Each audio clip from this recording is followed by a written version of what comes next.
Boys and Girls Clubs of Harrisonburg and Rockingham County provide programs that reach 2,500 area youth each year. But as our Haley Harrison shows us, funding their mission becomes more difficult.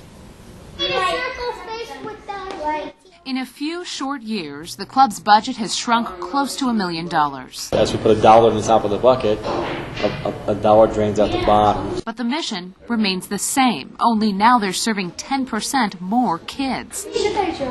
There's no blueprint or playbook for what we have to deal with. We have to kind of use the guiding principles of lessen the impact on kids, at the same time making good fiscal responsibility decisions. Bale says it's unlikely each of the 5 clubs will remain open. My biggest fear is probably in the community of Elkton. That is a club that serves about 50% free and reduced.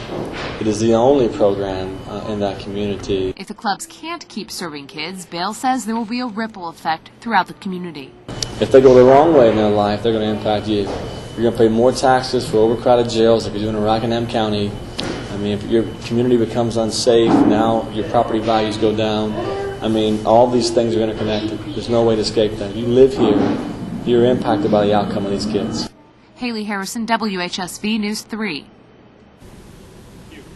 Joining us now to discuss the funding of the Boys and Girls Clubs of Harrisonburg and Rockingham County is the Executive Director, Todd Bale. Todd, thanks for joining us. Thank you, Bob, for coming tonight. Now, Todd, we all know the economy's tough, but even more so over the past several decades, we've become a society where a lot of parents both have to work to provide incomes for their families, and a lot of times the kids have nowhere to go other than home, and it might be an empty home, except for programs like yours that really provide a positive experience for kids. Tell us about that.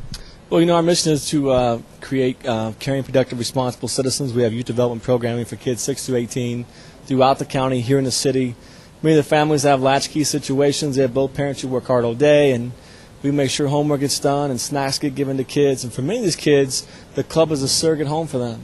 And it really means a lot. And, you know, 57% of the club alumni say the club saved my life in retrospect. All right. Now, you've experienced a lot of funding challenges in the last several years. Especially give folks an idea of what you've lost as far as government funding. People think, hey, they get government funding, don't they? Well, you do, but you've lost a lot of it.